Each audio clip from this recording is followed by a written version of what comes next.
Assalamu alaikum dear students. I hope you all are in good health. Today we are here for our lecture number 8, which is about writing effective messages.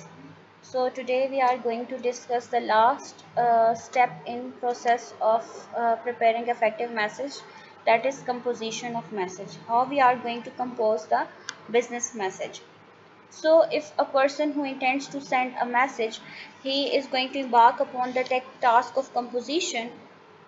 Before the task of composition, he should carefully consider planning steps and the basic organizational plans. ठीक है, before sending the message उसको क्या करना है कि तमाम जो हमने पीछे स्टेप्स पढ़े हैं, प्लानिंग स्टेप्स पढ़े हैं या ऑर्गेनाइजेशनल प्लान्स पढ़े हैं, उनको कंसिडर करना है और उनको फॉलो करना है.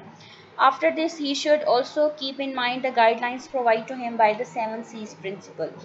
जितनी भी तरह की बिज़नेस कम्युनिकेशन होगी उसमें हमने 7 C's को लाजमी ध्यान में रखना है, जो कि कंप्लीटनेस, कंसाइसनेस, करेक्टनेस, कर्टसी और इस तरह की जो भी हमने 7 C's डिस्कस किए थे, उन सब का होना किसी भी रिटन कम्युनिकेशन या किसी भी तरह की कम्युनिकेशन में बहुत ज़्यादा ज़रूरी है. अब कंपोजिशन किस तरह की होगी, इसमें 3 तरह की स्टेजेस हैं. First is drafting the message, then revising the message and then editing and proofreading the message. So in drafting the message, the first draft of the message is very difficult. ठीक है, जब भी हम लोग किसी चीज़ का पहला draft बनाते हैं वो हमेशा से वो डिफ़िकल्ट होता है as compare to the other things. तो इसमें हमें क्या करना है, you have to be very clear about the information that is to be communicated. ठीक है, जो भी इंफॉर्मेशन हमने अंदर शामिल करनी है, जो भी आइडिया है मेन, उसके बारे में हमें लाजमी क्लियर होना है, पर्पस हमें पता होना चाहिए. सो उसके लिए एडवाइजेबल ये है कि आप शुरू में क्या करें कि आप एक आउटलाइन बना लें एडवांस में. ठीक है, उसकी गाइडेंस के लिए. और उसके बाद you should remember the different people have different style of writing. ठीक है, लेकिन आपने क्या करना है कि हर बंदे का स्टाइल ऑफ राइटिंग डिफरेंट होता है, but you are going to choose appropriate words and construct such sentences and paragraphs that reader will understand easily. ठीक है, आपने उस तरह के सेंटेंसेस और पैराग्राफ्स को इस्तेमाल करना है जो ईजीली अंडरस्टैंडेबल होने चाहिए. And while writing your first draft, the writer should let his mind free of mechanical requirements. जितनी भी मैकेनिकल रिक्वायरमेंट्स हैं, छोटी छोटी चीज़ें हैं जो आपकी एफर्ट्स मांगती हैं, जैसे कि स्पेलिंग्स का ध्यान, पंक्चुएशन का, ग्रामर का, उन चीज़ों को फ़िलहाल आपने साइड पे कर देना है, क्योंकि अभी आप एक रफ सा ड्राफ्ट बना रहे हैं. फिर आपकी क्या होनी चाहिए कि जब आप इस चीज़ों के ऊपर ध्यान नहीं दे रहे, छोटी छोटी डिटेल्स के ऊपर, तो आपकी फुल अटेंशन किसके ऊपर होनी चाहिए, मेन आइडियाज़ के ऊपर, आपके अरेंजमेंट के ऊपर, कि आप किस तरीके से लॉजिकल अरेंजमेंट कर रहे हैं आइडियाज़ पे, सीक्वेंस क्या है उनका और लॉजिकल प्रेजेंटेशन उनकी किस तरह से है. सो आपने पहला ड्राफ्ट बना लिया, then you are going to revise the message. अब इसमें क्या करना है कि रिवाइजिंग का मतलब होता है एग्जामिनिंग एंड एवेल्युएटिंग. ठीक है, आपने क्रिटिकली उसको एग्जामिन करना है, चेक करना है और उसको एवेल्युएट करना है. इसका ये मतलब है कि you are going to add necessary information if needed and delete the unnecessary information. ठीक है, अगर आपने पहले कोई इंफॉर्मेशन ऐसी है जो रह गई है शामिल करने से, तो आपने उसको ऐड कर देना है इस पॉइंट पर, और अगर ऐसी कोई इन्फॉर्मेशन आपको लगती है जो इररेलेवेंट है तो उसको आपने डिलीट कर देना है. इसके अलावा you are going to make sure कि all the necessary points are expressed adequately and supporting by all the necessary explanatory material. अगर आपने कोई आइडिया एक्सप्रेस किया है तो उसका तमाम सपोर्टिंग डिटेल्स, ये सपोर्टिंग जो भी मटेरियल है वो होना चाहिए. इसके अलावा उसको एक्सप्रेस भी आपने क्लियरली करना है. रिवीजन हमेशा से कहा जाता है कि इट इज़ अ की टू गुड राइटिंग. ठीक है, आपने जितनी दफ़ा उसको रिवाइज करेंगे आपको अपने मिस्टेक्स मिलेंगे, आपको नया आइडियाज़ हो सकता है शामिल करने को मिल जाए, बहुत सारी एक्स्ट्रा इन्फॉर्मेशन अगर आपने लिखी होगी तो वो आप डिलीट कर सकते हैं. So to achieve this end, the writers are always there to confirm again and again and to check perfection of their message. You are going to read the passage again and again और उसको दोबारा से revise करना है ताकि आपकी perfection आपको मिल जाए. और परफेक्शन हासिल करने के लिए क्या आप लोगों ने करना है, उसके लिए भी कुछ स्टेप्स हैं. You are going to ask following questions. ठीक है, अगर आप राइटर हैं तो आपने खुद से अपने आप से क्वेश्चन पूछने हैं कि क्या जो आपने मैसेज लिखा है does it serve its purpose, क्या वो अपना पर्पस पूरा कर रहा है, और आपने जो ऑर्गेनाइजेशनल प्लान यूज़ किया है वो अफेक्टिव है या वो एप्ट है, वो उसके मैसेज के अकॉर्डिंग यूज़ किया है. ओपनिंग एंड क्लोजिंग जो है वो एप्रोप्रिएट हैं।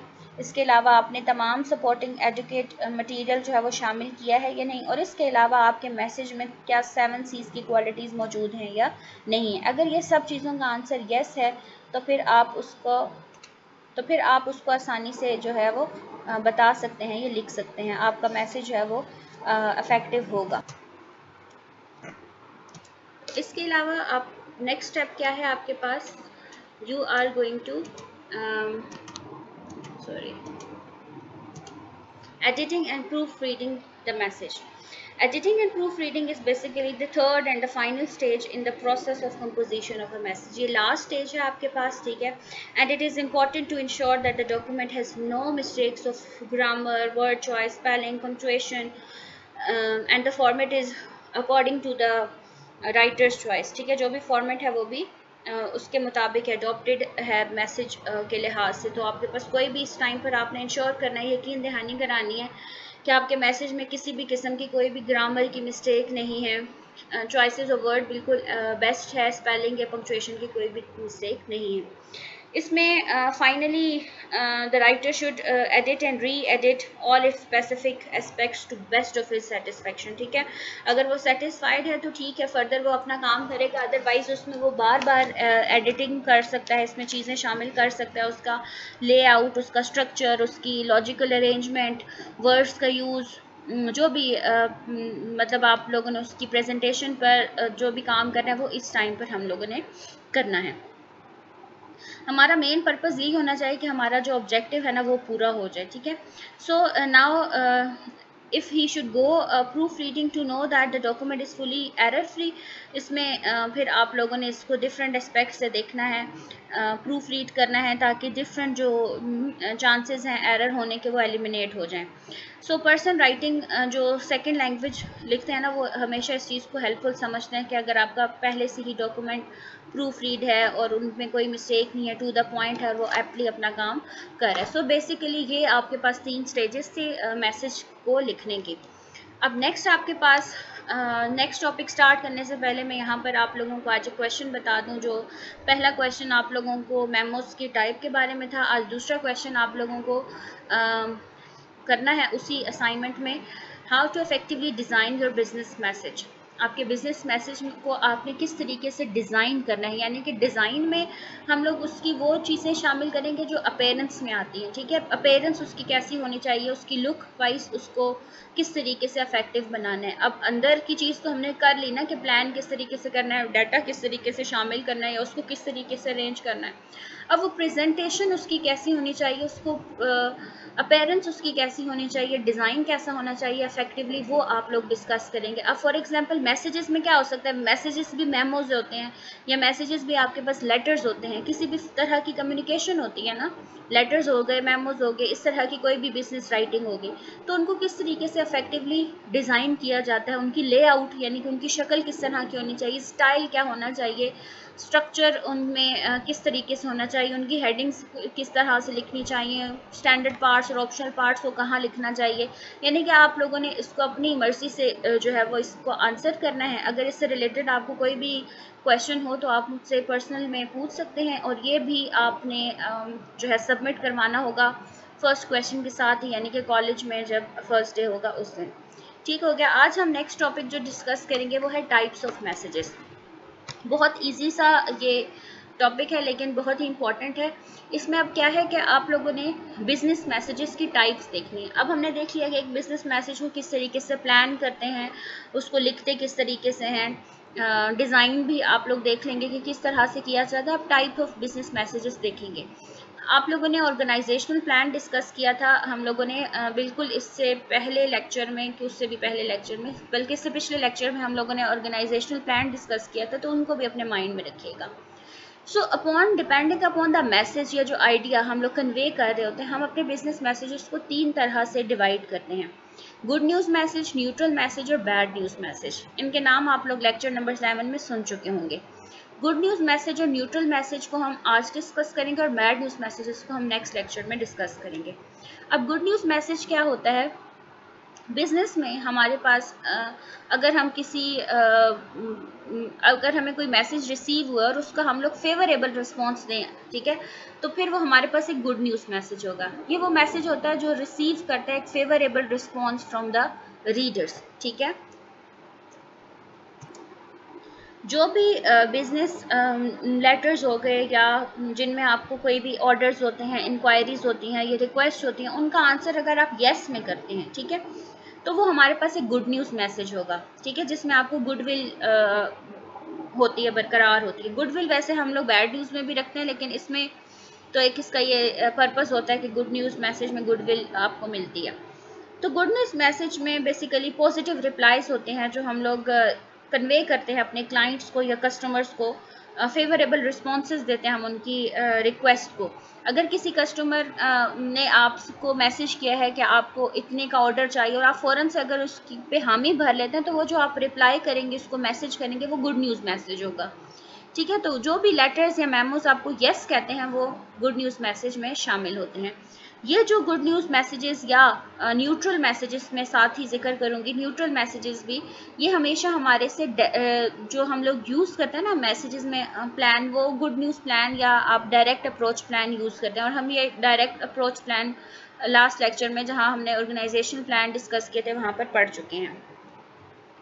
तो गुड न्यूज़ मैसेजेस अब किस तरीके से इनमें फॉलोइंग टाइप ऑफ लेटर होते हैं, यानी कि you are replying favourably to request और इन्फॉर्मेशन। अगर आपको कोई रिक्वेस्ट आई है तो आप उसके हक में जवाब दे रहे हैं, तो then it is a good news message. Acknowledge filling of orders, आपको कोई ऑर्डर प्लेस हुआ है और आप उसको उसकी हामी भर रहे हैं कि आपने फिल कर दिया है या आपने वो डिस्पैच कर दिया है, तो वो भी मैसेज आपका गुड न्यूज़ में शामिल हो जाएगा। Responding favourably to adjustment request, अगर आपने पहले कोई ऑर्डर भेजा था और उसमें कोई ख़राबी हो गई है और आपको कंप्लेन आई है, तो आप उसको आप एडजस्टमेंट कर रहे हैं आप उसकी, तो वो भी एक गुड न्यूज़ मैसेज आएगा। Letter of recommendation, offering employment letter, जो जॉब लेटर्स होते हैं, ये भी आपके गुड न्यूज़ मैसेज में शामिल होते हैं। अब गुड न्यूज़ मैसेज के बाद हम न्यूट्रल मैसेजेस को देख लेते हैं। न्यूट्रल मैसेजेस में अनसोलिसिटेड मैसेजेस होते हैं। बेसिकली इनमें कोई ख़ास एक रिस्पॉन्स नहीं होता, या आप लोग खुद से लिखते हैं। You are careful with choosing words and structures of sentences, keeping emotions out of your messaging. जो आपके पास गुड न्यूज़ मैसेज है उनमें आपके पॉजिटिव इमोशंस नज़र आते हैं, इसमें आपके पास इमोशंस बिल्कुल नहीं होते, ये इमोशंस को प्रोवोक ही नहीं करते। इसमें आप कह सकते हैं कि एक जॉब ऑफर है तो वो एक न्यूट्रल मैसेज, जॉब ऑफर है ना, तो वो आपका गुड न्यूज़ मैसेज है। अब न्यूट्रल मैसेज क्या होगा कि वो कंपनी आपसे सिर्फ कंफर्म कर रही है आपने रेज्यूमे या सीवी वगैरह दी थी या नहीं, तो वो आपका एक न्यूट्रल मैसेज है, जिसमें आपको ना हाँ का पता चला है ना आपको ना का पता चला है, सिंपली आपसे कोई इन्फॉर्मेशन मांग रही है, तो वो आपके पास क्या हो जाएगी, गुड न्यूज़ या सॉरी न्यूट्रल मैसेज हो जाएगा। इसमें आपके पास अनाउंसमेंट और ट्रांसमिटल्स की बात होती है, यानी कि कोई ख़ास इन्फॉर्मेशन आपने ट्रांसमिट की है या कोई अनाउंसमेंट की है, उस तरह की आपने कोई रिपोर्ट बनाई है, तो उसमें आप लोग इस चीज़ को देखते हैं। नेक्स्ट हमारे पास देखें जी, न्यूट्रल मैसेजेस में ही आपके पास कुछ एग्जांपल्स हैं, जैसे डेली रूटीन के मैटर्स हैं। कोई मैसेजेस आपने भेजना है, कोई रिपोर्ट्स भेजनी है, कोई रिमाइंडर करवाना है, आप लोगों ने अनाउंसमेंट देनी है किसी ख़ास सेल इवेंट के बारे में, पॉलिसीज़ उसकी बतानी है, या आपने किसी को अवार्ड और ऑनर, लोगों को ऑनर्स और अवार्ड्स के बारे में बताना है कि ये साल के एंड पर कुछ ऑनर्स या अवार्ड्स मिल सकते हैं लोगों को, यानी कि किसी पॉलिसी के बारे में बताना है। कवर लेटर, अगर आपने कुछ भेजना है किसी को, कोई डॉक्यूमेंट किसी और का लिखा हुआ डॉक्यूमेंट है आपने वो भेजना है साथ, तो इस तरह की जो चीज़ें सिंपली स्टेट करनी होती हैं, जिनमें आपकी पर्सनल रिप्लाईज या पर्सनल ओपिनियन शामिल नहीं होते हैं, उनको न्यूट्रल मैसेजेस कहते हैं। तो ज़्यादा यूज़ या जो आपके पेपर में आता है वो गुड न्यूज़ या बैड न्यूज़ के है, तो आज हम गुड न्यूज़ को डिटेल में ही देख रहे हैं और न्यूट्रल मैसेजेस भी उन्हीं के साथ शामिल होते हैं। तो इन दोनों टाइप्स ऑफ मैसेजेस के लिए जो ऑर्गेनाइजेशनल प्लान यूज़ होता है वो बेसिकली हमारे पास यूज़ होता है डायरेक्ट रिक्वेस्ट प्लान, या जिसको आप डायरेक्ट अप्रोच प्लान भी कहते हैं, जो हम लोगों ने लास्ट में पढ़ भी लिया था, ठीक है, डायरेक्ट अप्रोच प्लान।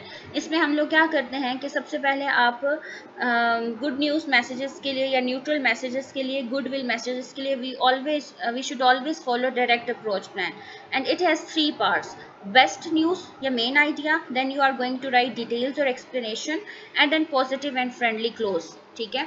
अब इसमें अब इसमें हम क्या करते हैं कि हम सबसे पहले राइटर जो है वो ओपन करता है, क्लियर स्टेटमेंट देता है जिसमें मेन आइडिया शामिल होता है, और इसका ऑब्जेक्टिव ही ये होता है कि रीडर को समथिंग शुरू में ही you are going to tell something pleasant, ठीक है। तो इसके लिए जो आपका मेन आइडिया है उसमें शामिल होनी चाहिए सम प्लेजेंट न्यूज़ होनी चाहिए, ताकि जो है वो बाद में हम इसको जो रीडर है वो इंटरेस्ट फील करे और वो उसको फेवर समझे, अपनी फेवर में समझे। उसके बाद आप डिटेल्स वगैरह शामिल करते हैं, जो भी पर्टिकुलर आपने डिटेल्स देनी होती हैं, और एंड पे आप एक पॉजिटिव और फ्रेंडली क्लोज को शामिल करते हैं, ठीक है। और ये सारा प्लान जो है वो हम लोग पहले डिस्कस कर चुके हैं, तो अगर किसी को रिवाइज करवाना है तो वो लेक्चर नंबर 7 को दोबारा से सुन लें। अच्छा जी, इसमें कुछ और चीज़ें भी शामिल होती हैं, कुछ टिप्स हैं इसके बारे में कि जो आपके पास ये आपने 3 स्टेप्स पढ़े हैं, main idea, then necessary information, और लास्ट में आपने कर्टसी क्लोज पढ़ा है। उन चीज़ों में आपने स्पेसिफिक इन्फॉर्मेशन लाजमी शामिल करनी है, जो भी नेसेसरी इन्फॉर्मेशन है। एजुकेशनल इन्फॉर्मेशन होनी चाहिए, अगर आपने किसी प्रोडक्ट को सेल कर रहे हैं, आप एक कंपनी है जो प्रोडक्ट सेल करते हैं, तो आपने उस प्रोडक्ट को किस तरीके से यूज़ करने हैं वो इंस्ट्रक्शंस वगैरह भी देनी चाहिए। इसके अलावा आपने इसमें रीसेल मटेरियल लाजमी डालना है कि जो भी रीडर के बेनिफिट के बारे में बात है, रीडर जिसमें इंटरेस्ट फील करेगा, वो चीज़ें लाजमी आपने शामिल करनी है। इसके अलावा आपने सेल्स प्रमोशन करनी है, यानी कि आपने सजेशंस देनी है कि क्यों आपका प्रोडक्ट जो है वो बेहतर है, क्यों उसको चूज़ किया जाए, ठीक है। तो ये अगर आपका डिपेंड करता है कि आप सिर्फ उसको स्टेट कर रहे हैं, तो आपने एजुकेशनल इन्फॉर्मेशन देनी है। अगर आपने उस रीडर के बेनिफिट को देखना है तो आप रीसेल मटेरियल भी ऐड करेंगे, यानी अकॉर्डिंग टू द नेचर और अकॉर्डिंग टू द कॉन्टेक्ट आपने ये चीज़ें भी शामिल बीच में करनी है। 1-2 इलस्ट्रेशंस हैं, हम लोग वो देख लेते हैं गुड न्यूज़ मैसेजेस की। फॉर एग्जांपल, आपको एक ऑर्डर रिसीव हुआ है और आप उसको एक्नॉलेज कर रहे हैं, यानी कि आप उसको यस कर रहे हैं, ठीक है। तो यस करने हैं मतलब आप इसको गुड न्यूज़ मैसेज में ले रहे हैं। तो मैं इसको रीड करती हूँ, साथ साथ एक्सप्लेन करूँगी। Gentleman, your order of July 10 for 24 television sets has been received, यानी कि फॉर एग्जांपल आप एक कंपनी है जो टेलीविजन सेट्स बनाते हैं, तो आपको एक ऑर्डर रिसीव हुआ है 24 टेलीविजन सेट्स का, ठीक है। अब आप उसको एक्नॉलेज कर रहे हैं, उसको यस कर रहे हैं कि हाँ जी आपने ऑर्डर ले लिया है और अब आप आगे उसको जो है वो भेज देंगे, तो आप उसको लेटर लिख रहे हैं कि आपका जो ऑर्डर है वो रिसीव हो चुका है। We feel oblige to you for your trust and confidence in us. अब आपने देखे ना शुरू में ही बता दिया है आपकी वी फील ओब्लाइज, यहाँ से आपके इमोशंस पता चल गया कि हमें खुशी हुई है कि हम आपका ऑर्डर जो है वो हमें मिल चुका है, ठीक है। तो एक मेन आइडिया की बात हो गया कि आपको शुरू से ही पता चल गया कि किस चीज़ के बारे में आप लेटर लिख रहे हैं। तो पहली लाइन पढ़ने के बाद ही उनको पता चल जाएगा कि आपका जो मेन मैसेज है या जो आपका लेटर है वो किसके बारे में है। नेक्स्ट फिर आप उसकी सपोर्टिंग डिटेल्स वगैरह देंगे। We are pleased to inform that the sets you have ordered are available in our ready stock and we will ship them tomorrow to make sure that they reach within the time limit desired by you. ठीक है, अब आप बताएंगे कि आपने जो भी order place किया है वो हमारे पहले से ही रेडी स्टॉक में पड़ा हुआ था और अब हम इनको शिप कर देंगे, यानी कि भेज देंगे और आपको, ताकि वो टाइम लिमिट जो भी आपने हमें बताई है उसके अंदर आपको पहुंच जाएं। These sets will be packed exactly in accordance with your instruction. जो भी आपको एक्स्ट्रा इन्फॉर्मेशन आपने देनी है वो दे सकते हैं कि जो भी आपने हमें इंस्ट्रक्शंस दी हैं कि टीवी सेट्स को पैक किस तरह से करना है, उस तरीके से हमने उनको पैक भी कर दिया है। लास्ट में आप एक फ्रेंडली सा क्लोज लिखेंगे, ठीक है, जिसमें यहाँ पर लिखा हुआ है kindly let us know if there is anything else we can do for you, यानी कि आप हमें बताएं अगर हम आपके खिदमत में और भी कुछ कर सकते हैं या नहीं। तो एक फ्रेंडली सा क्लोज है, आपकी गुडविल ताकि बरकरार रहे। और नीचे आप अपना सिग्नेचर्स वगैरह जो भी आपका होगा वो आप सैल्यूटेशन देके सिग्नेचर्स देंगे। तो ये एक type of good news message है। एक और भी मैसेज हम लोग देख लेते हैं।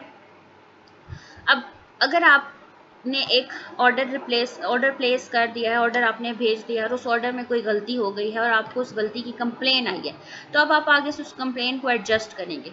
Then you are letter responding favourably to request for adjustment. हम इन्हीं 2 लेटर्स को बैड न्यूज़ में भी देखेंगे।